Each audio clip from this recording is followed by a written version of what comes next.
Justin A.W. Blair here, writer, painter, occasional YouTuber. I have the cat. I have cat. I have cat. There's no the there. I have cat, and that's important. I have cat by Roger Zelazny. This old school hardcover I got.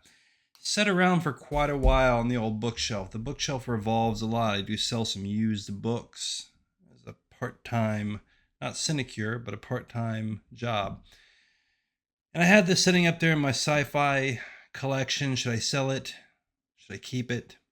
I decided to keep it. And I finally read it after a couple of years. I've never read Roger Zelazny before. It's a name which I have heard.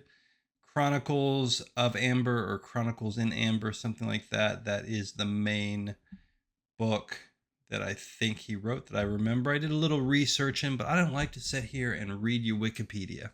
What's the point of that? This is just a time for me, Justin A.W. Blair, the writer, to fellowship with you, the viewer. Make some extemporaneous comments, maybe gaze down at my poorly written notes, and just talk. We're just talking. First off, will I read Zelazny again? I actually will.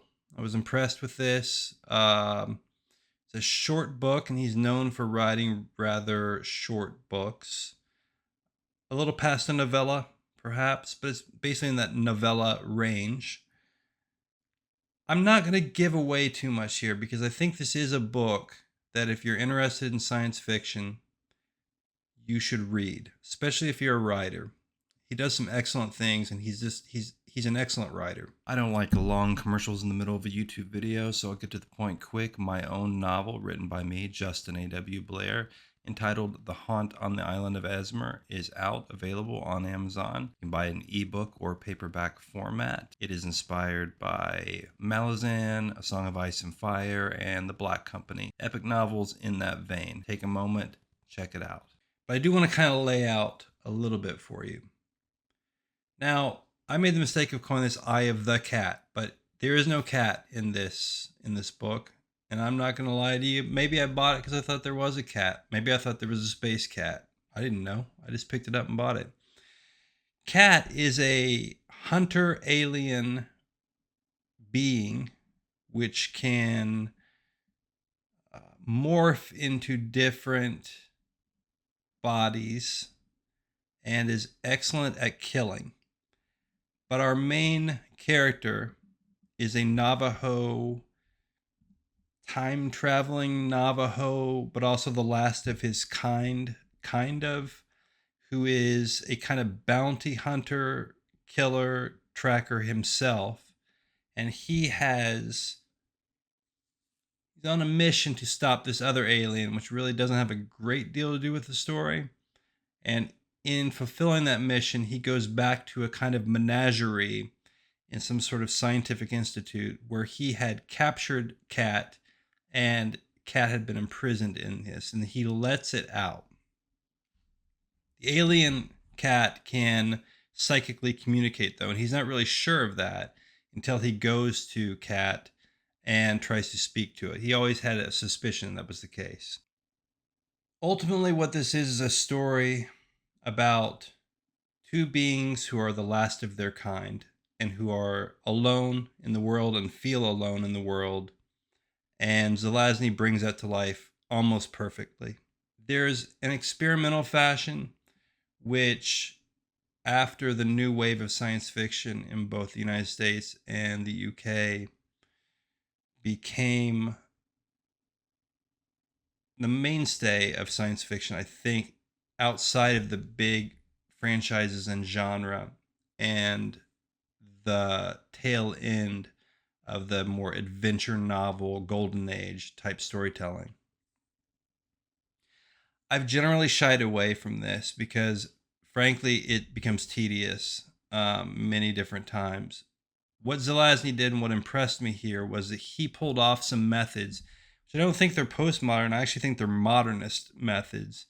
And though I never read it, Don Passos, I think, was a modernist author. After World War II, he used some collage methods and some methods of cutting out headlines from newspapers and using that as text. Zelazny does that several times throughout the book. He uses it to give us to fill out the world, to give us a sense of what this world is like, and it's one of the only sections of the book where there's some humor and lightheartedness. Uh, Lightheartedness might not even be the right word, but there's some humor there, and it's kind of fun. And the really saving aspect of it is that he does not linger on that very long. Maybe it's a page and a half, and they're just a few headlines, and it's a fun break. But it is certainly a modernist type of writing style. I thought to myself as a writer myself, but primarily of fantasy in terms of novel length work, though I do short stories that are more science fiction, I suppose, or horror. Could that be done in a fantasy book? Could you use that? Well, you wouldn't obviously use newspaper clippings in a fantasy because that generally doesn't exist in fantasy worlds, which tend to be medieval. But that's the reason I read to some degree as a writer.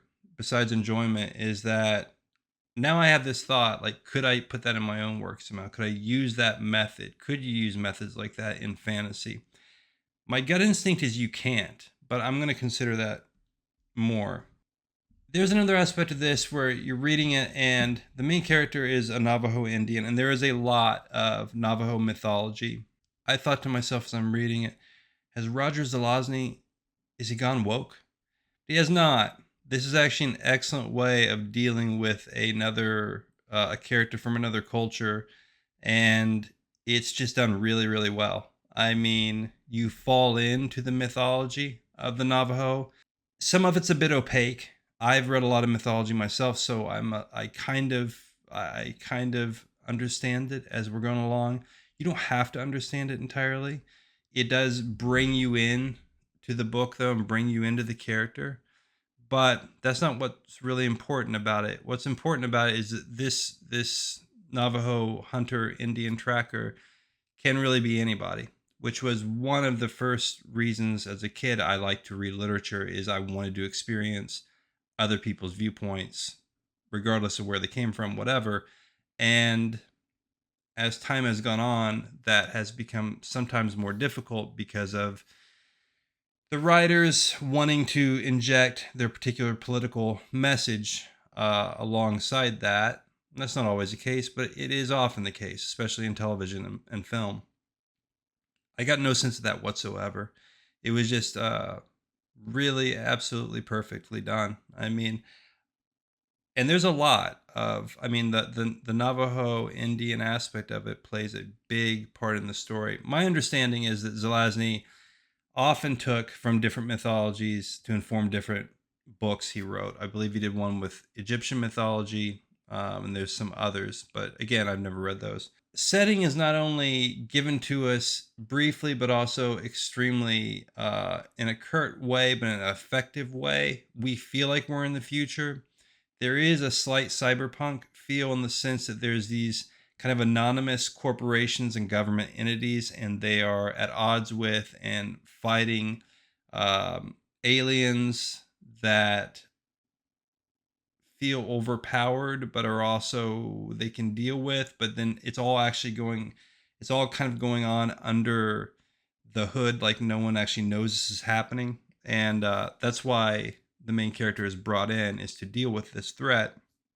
But what ends up happening is he brings Kat in to help him with the threat, but then ultimately Kat wants to kill him for imprisoning him. And he says it outright, and he says, "That's what I'm going to do to you if you let me out." And the thing that really makes this interesting and also emotionally interesting, it's that the Navajo tracker is perfectly willing to strike up that bargain because he kind of wants to die, and that's because these are two characters that are the last of their kind. Now, I'm not going to go into any more of what happens because I don't think this is a book that should be spoiled, even though I don't think Zelazny is particularly read that much these days, and I have no belief that I'm reaching a very wide audience here. But, if you do watch this and you are wondering, um, I can suggest this highly. The relationships between the characters are very cold, but that gives you that sense of this far or near future sci-fi dystopia.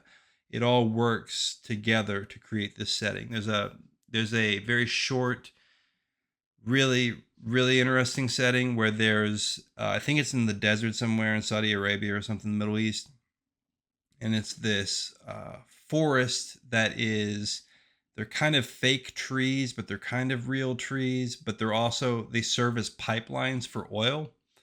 And it's pretty brief because in this world there are these essentially phone booths that you go into and it transports you around.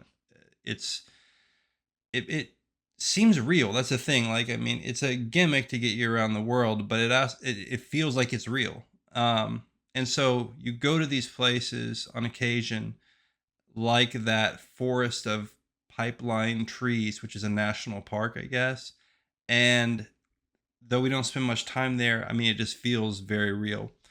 We also go to the southwest of the United States, which, I can't speak to of whether or not it feels realistic because I've only been there briefly a few different times. So I'm going to leave it at that. Just wanted a few notes on Eye of Cat by Zelazny because it's a book I've never heard spoken about. I've never heard or seen any videos about it. And so for those of you that perhaps come across this book in this edition or otherwise, I can recommend it to you. And now you have a video about it without any spoilers. So that's it for this one. Justin A.W. Blair. Please take some time, like, subscribe, do whatever.